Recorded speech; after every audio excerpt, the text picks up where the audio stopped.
돈을 버는 게 우선 목적이지 않습니까? 우리가 얘기한 주식 프로들이 과연 어떤 종목들을 주로 사느냐 PBR이 1 미만인 종목들을 많이 발굴하려고 노력을 하는 거예요. 대체적으로 저희한테 꿈 같은 이상형의 종목은 고성장, 저PBR.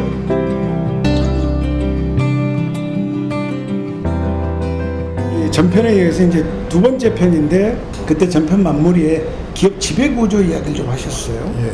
이거 사실 생소하거든요. 예. 그 개념부터 좀 명료화해 주시죠. 기업 지배구조는 너무 어렵습니다. 설명하기가. 근데 이제 편하게 말씀을 드리면 가정의 구조라고 보시면 되고 또는 아주 작은 집단의 구조. 즉 누가 그 집단의 리더고 그다음에 누가 집행을 하는 집행자가 되고 주인은 누구고 어떠한 권리 예를 들면 돈을 빌려줬다거나 그러한 사람들이 누구고 이러한 사람들의 관계를 얘기하는 게 기업의 지배구조다라고 말하는 게 좋겠습니다. 왜 이 지배구조라는 게 부각이 되기 시작을 했을까요? 역사적으로는 그 2000년대 이제 미국에서 앨런 사태라는 회계 부정, 회계 사기 뭐 이런 게 발생하면서 아무리 좋은 기업이라도 이 정보가 객관적이고 투명하게 공개되지 않으면 그것이 투자자들을 왜곡시키거나 투자자들 피해를 확산시킬 수 있다라는 게 전 세계적으로 이제 아주 큰 리스크가 된 거죠. 그러면 기업의 투명성과 경영의 투명성은 뭐 갖고 확보를 해야 되지? 라고 고민을 해보니 그 회사의 경영을 책임지고 있는 경영진, 그 다음에 그 경영진을 회사의 경영진으로 선임해준 주주. 결국 이 관계가 중요하구나.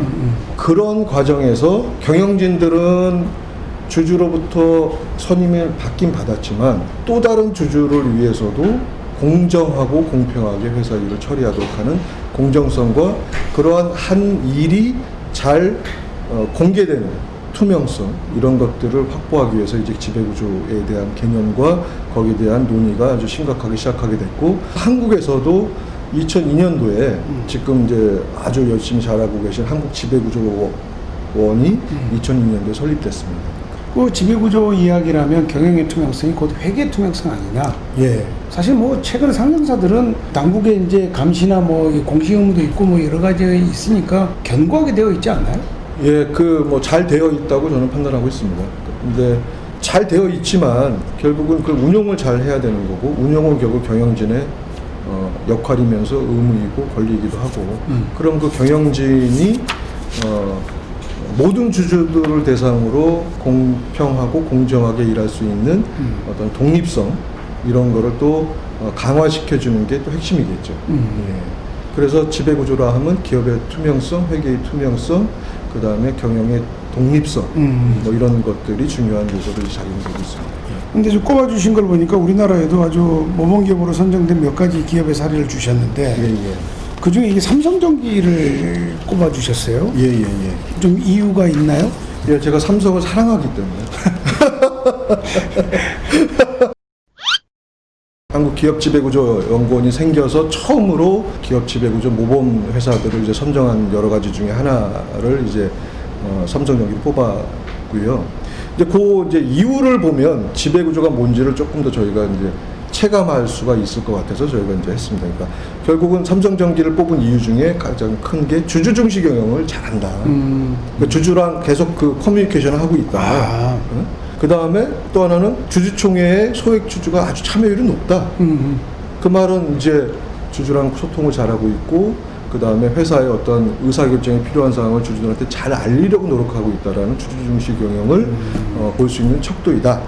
또 하나는 사회이사의 독립성, 경영진을 견제와 감독할 수 있는 사회이사의 제도에 대한 그 독립성이 아주 강하게 확보되어 있다. 크게 두 가지 측면을 가지고 이제 선정을 한 거죠. 그러니까 요것만 봐도 지배구조가 좋다 나쁘다의 측면은 결국 주주 중심이냐, 그 다음에 경영진의 독립성을 견제성을 확보할 수 있느냐 그렇게 보면 좀 심플할 것 같아서 제가 그렇게 드러났습니다. 주주 중시 경영 이게 참 귀에 들어오거든요.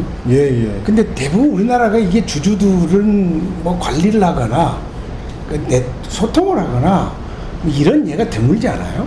기업과의 커뮤니케이션이 원활하지 않죠. 쉽지 않습니다. 그 다음에 기업들이 그 IR이라고 하는 거에 대해서 필요성과 중요성에 대해서 많이 그 인지하지 못하고 있는 것도 사실이고요. 하지만 이제 그런 이유 중에 하나가 기업들이 뭐냐면 정보라는 것 때문에 그렇습니다. 상장사는 기본적으로 그 공시라는 걸 통해서 누구한테든 공평하게 평등하게 회사의 어떤 중요 의사결정 결정 사항을 알려드려야 되는데 어떤 주주 먼저 찾아왔다고 어떤 주주랑 친하다고 그 주주한테는 그런 거 알려줄 수는 없잖아요.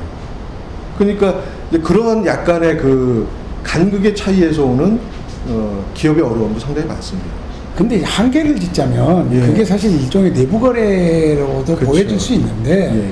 그러니까 어디까지나 내부 거래고 어디까지가 오픈된 정보냐 이게 사실 모호하잖아요 사실. 법으로서만 그 통제할 수 있는 게 아닙니다. 재무관리라는 그 이제 분야에 보면 주식을 결정하는 요소 중에 가장 중요한 게 뭐냐라고 하면 이제 정보라고들 많이 얘기합니다. 그 다음에 그럼 정보는 과연 어떤 정보가 그 주식 가격에 영향을 주냐? 현재는 공개, 비공개된 거의 모든 정보가 주식 가격에 바로 즉시 영향을 주고 있다라는 효율적 시장 가설의 여러 가지 이론 중에 하나가 지금 대세이긴 한데 그것이 주는 의미는 뭐냐면 내부 정보와 내부 정보 아닌 거를 나누는 게 힘들다는 거죠. 그래서 이제 법적으로는 그거를 규제하기 위해서 왜냐하면 회사 임직원이라고 정보를 빨리 취득해서 주식을 사거나 회사의 주식을 또는 회사의 주식을 팔거나 해서 다른 주주들보다 먼저 이익을 취하거나 손실을 회피하는 건 그런 또 이 주식시장이 무너질 수 있는 그 근간을 무너뜨리는 행동이기 때문에 규제하려고 하지만 사실 그게 이렇게 쉽지는 않아서 그러면 어찌 잘못되다 보면 처벌 대상만 넓어질 수도 있고 운영 의묘를 잘 살리는 게 제일 중요한 것 같습니다.